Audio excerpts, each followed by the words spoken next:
peeing blood down his legs, using a lawn chair as a porta potty, the worst pain he has ever felt in his life.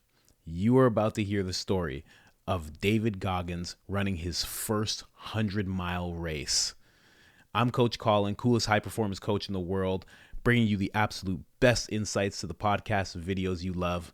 Let's get into it. Episode 1080, David Goggins, Joe Rogan Experience. Let's go. Operations Warrior Foundation, and I Googled the 10 hardest races in the world. I knew nothing about ultra running. The first I'd ever run was 20 miles at one time. And so what came up was the Badwater 135. 135-mile run through Death Valley in the summertime. I thought it was a fucking stage race. I didn't know people can run 135 miles at one time. I had no idea it was even possible. What do you mean a stage race? Where you run like 20 miles, camp out, and then run 20 more until you get 135 miles. Right. So I wasn't an ultra runner. Didn't know what ultra runner was. I called the race director up, Chris Kosman of the Badwater, and he said, "Are you an ultra runner?" And I was like, "I don't know what that is." He goes, "Have you run 100 miles in 24 hours or less?" I was like, "No." But I said, "I'm a Navy SEAL. I was in 3 Hell Weeks. I was a Ranger." I gave him some resume. He didn't give a shit. He said, "I don't care. You got to qualify for my race." And the deadline was up in 2 months for this Badwater race. And basically, he said, "There's 2 more races you can do to qualify. And I might consider you in my race. We select top 90 athletes in the world, and you're not even an ultra runner. But I like your cause, like what you're doing." He said, "I'll call him up on a Wednesday." And he goes, "There's a race on Saturday in San Diego one day, where you run around a 1-mile track for 24 hours. So many miles you can get. If you get 100 in 24 hours, I will consider you in my race." Wow. I did the math. It's 14-some-minute mile. Fuck it. I can do that. Dumb shit thinking, I'll tell you that right now. It was rough. Worst pain I've been in my entire life was this race. So I have my wife at the time. She's now my ex-wife. We go to Walmart, get a blue lawn chair, Ritz crackers, and Mileplex. That's what I'm going to have for a 100-mile run. So, show up at the start line of this race. It was the AUA National Championships. It's like the best ultra runners compete against each other to see how many miles you can get in 24 hours. And I'm this big bodybuilder-looking guy with his shirt off. How much did you weigh back then? I would say I was at least 230. At least. It may have been more. And jacked. Yeah, I was ripped the fuck up. I big old chest. I was jacked up. There's a picture of me. You definitely didn't look like someone who could run 100 miles. No, not at all. So basically, I start running, and I get to about mile 40, mile 50, and I'm feeling pretty good. I get to mile 70, and it was the worst pain of my life. I sat down in this blue lawn chair at mile 70, and the Ritz crackers after mile 20 became Ritz cracker balls because I wasn't hydrating correctly. I didn't know what to do. I was drinking Mileplex for my nutrition because I couldn't eat these Ritz crackers. Had very minimal water, if any at all, and I was just dying. So I sat down in this blue lawn chair as I was watching all these runners go around in this circle. I was all dizzy and lightheaded, hadn't gone to the bathroom. It's been about 12 hours. I went 70 miles in about 12 hours, which is good. And I looked at my ex-wife now, and I was like, I am fucked. And I started seeing like 3 of her. And once my body stopped, my mind just went off. And I had to go to the bathroom. And the bathroom was like 20 feet away from me, if that. And I couldn't. And so I sat there and peed blood down my leg and started cramping up my back, and with 30 miles to go. And my feet were broken. I was just in the worst shape, because once you stop running, not running like that, I mean, I hadn't run in almost a year. I was just doing bodybuilding stuff and 20 minutes on an elliptical trainer. No running at all. I probably ran no more than 50 miles the whole year. That wasn't my thing. I wanted to be like jacked. You know, I didn't want to be cardio guy. I wanted to be ripped, big Navy SEAL guy. And the day before this race, it's funny, this guy named Joe Burns, who put me through my Hell Weeks, a SEAL guy, he's one of the hardest guys out there. He was in the gym the Friday before I did this race, and he was doing a full body squats, deadlifts, power cleans. I said, "Fuck it, man." He's a guy that approved me to do this race. He gave me the approval to go do this race and signed off on it. So I'm in the gym. I went in there, did a full body, hardcore squats, deadlifts, and everything with this guy, because I knew he was going to come watch me in this race. So I've always been about, all right, man, you're going to see me come in here and jack this weight, and tomorrow you can watch me do a 100-mile run. What do you think about that? So basically, I paid for it. So he came out there with my favorite thing, chocolate, mini donuts, because he knew my story of my past life, and brought the 6 mini donuts out there, and I had my hat pulled down, and at mile 70, man, it was torturous.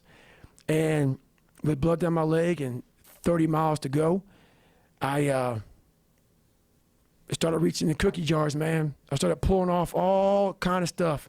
I reached in my mind, and a lot of us, when we have bad times in life, even the hardest person in the world, we forget how badass we are during that hard time.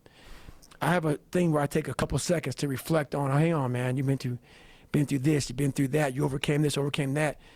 I don't ever close my mind to the fact that this can be done.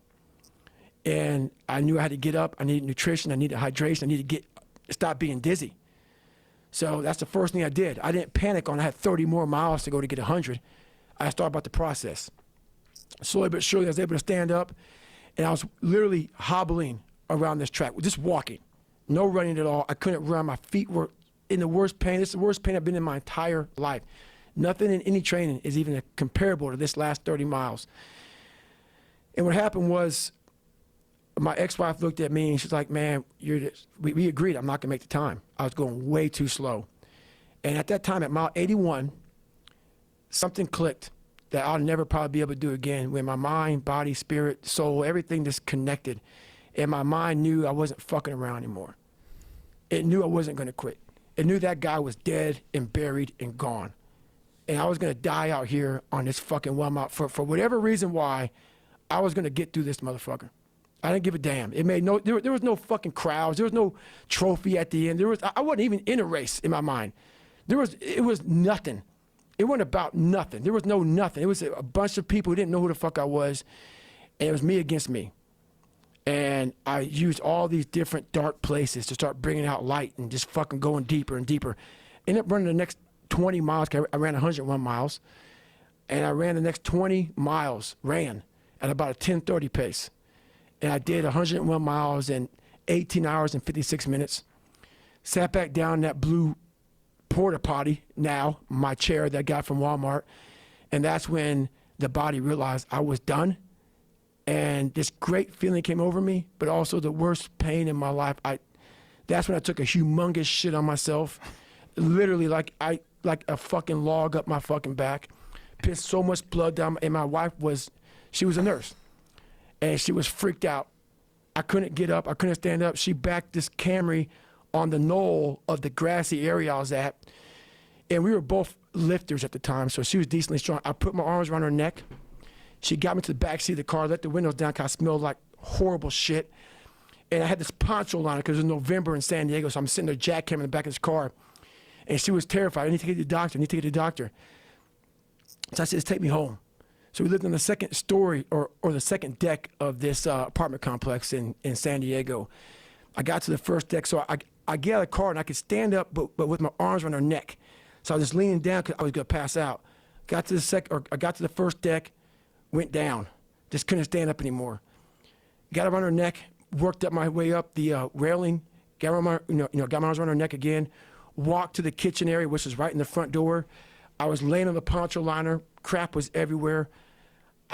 She helped me manage to get into the tub, and it looked like dirt was coming out of my penis. This looked horrible, just the grossest thing in the world. It was the worst pain I can ever be in my life. And the craziest thing, I'll tell you a story because it's right now. I'm not sadistic, I'm not crazy. People may think that. They may want to put a title on me after hearing me because it makes them feel better. Because they think, wow, this guy must be some special or just fucked up crazy dude. No. I'm a guy that came from nothing. Anybody's capable of doing shit like this. Anybody. Man, that is such a story, man. In the Bible of self-discipline, this story will be there 100%. And the thing that's incredible, and you have to think of this towards your own life. He didn't know anything about ultra running. The guy said, "Are you an ultra runner?" And he's like, "I don't know what that is." Right now, there's something that you want to accomplish in life, and you're like at step 1, step 0. You don't even know how to go about it. But if you just go, Like he talked about the process. If you just step into it, if you just go into it, run into it, if you just do that, you will figure it out. Like he didn't know. It's not like he trained. Like he did dumb things. And that's what's going to happen with you, with whatever it is that you want to walk into. You're going to do dumb things. You're going to have your own version of Mileplex and Ritz crackers. That's disgusting, by the way. Mileplex is disgusting. Oh my God. Like, bro, water's the best thing. It's so good. And then also you're running, and then you have, like, you ever seen that scene in Anchorman where he like has milk and it's a sunny day and he's like, oh, this is a bad idea. Yeah, exactly the same type of thing, but thicker. It's gross. But yeah, man, you're going to have your own version of Mileplex and Ritz crackers.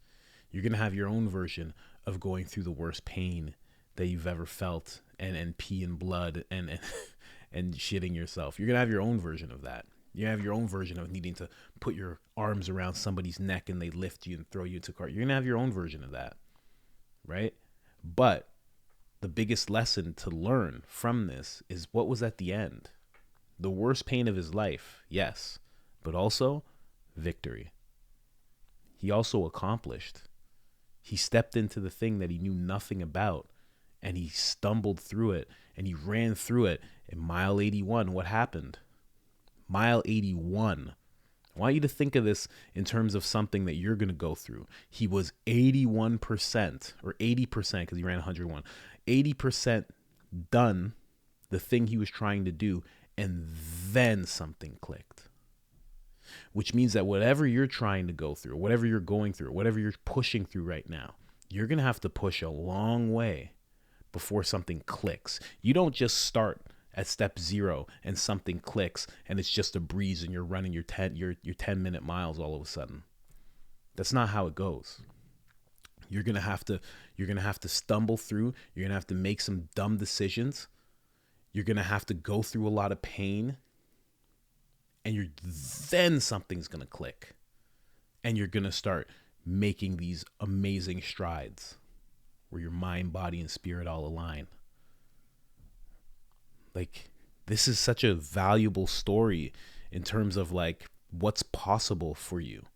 And like you said, people try to put titles on them. But anybody can do this type of stuff. And it's so true. Like maybe you don't want to run 100 miles. Maybe that's not it. Maybe you want to start a business and you're as dumb as him when he first started on his first 100 miles and you have no idea where to start, and you're buying the wrong things and you're going through it and it's so painful and you think everything is just closing in on you, and then all of a sudden you hit your mile 81. Something clicks. And now all of a sudden you're making strides like you never made before. And now all of a sudden you're accomplishing things that you never thought possible. Now you've clicked into something where you're just like, I can't believe I'm doing this. We all have that part in our stories where we can click in and start doing what we felt was impossible. But you have to go through the first part of the story. The dumb shit, the hard shit, the painful shit. And you will succeed. You will. You will, 100%, whatever it is you're trying to do. Whether it's start a business, or maybe you're not even at a point where you start a business, but you know you don't want to work in that place anymore, wherever you're at. You know, all you know is that you'd rather be doing something else. Step 0. Whatever it is that you want to do, figure it out. Build the skill set. He built the skill set. He built the skill set wildly, like on the job, kind of, you know what I mean? Like he built the skill set while trying to do the thing, but so will you. You have that exact same capability. The exact same capability. And just so you know, when he's talking about running this race, just so you understand what step 0 really was, he's like, oh, I was like a jacked bodybuilder. No, he's not really. Like I've seen pictures of it. He was fat. He was like a fat guy, you know, which sucks because I weigh more than what he said he weighed. Sucks to say. I'm at like 240 right now, 243 actually. So I got like 50 pounds to lose, and I will lose it. Hold me to it. You watch the video up until this point, hold me to it. Trust me, I'm losing that weight. I'm going to be 190. Sexy, Goggins style. But you 100% have the capability to do something that you feel is completely impossible. But again, you just have to do that work. And I've said it in other videos, and I'll say it in a lot of videos, especially videos with David Goggins, because he talks about it so much. There's going to be pain, you know?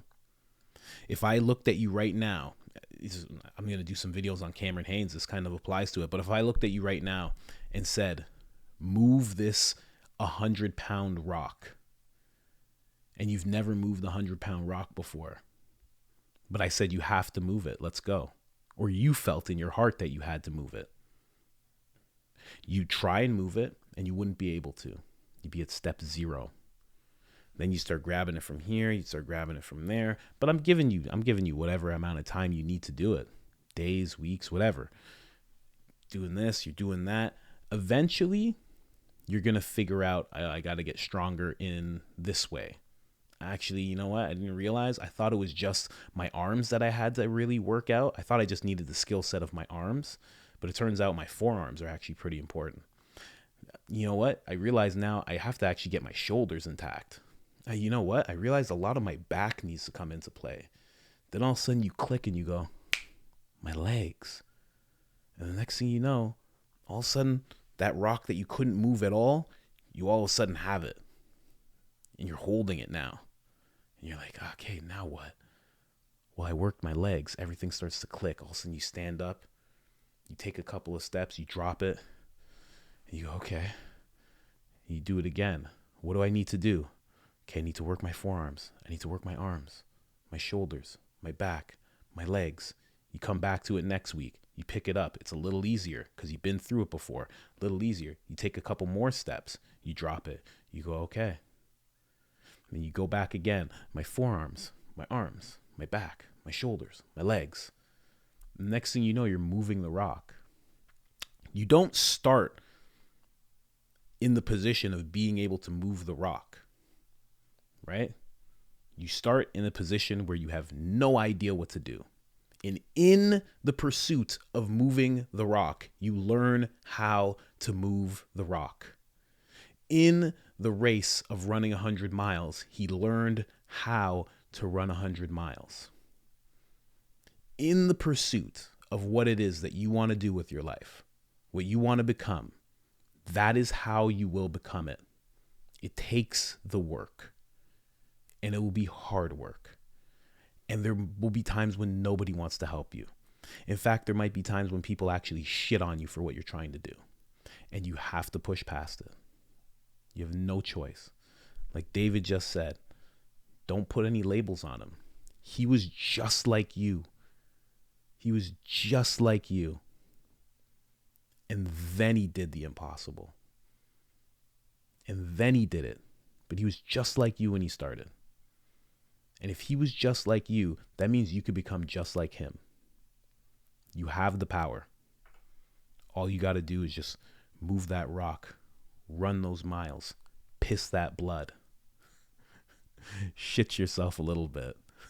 Don't be afraid to shit yourself in life. All right, man. I hope you enjoyed it. I'm out.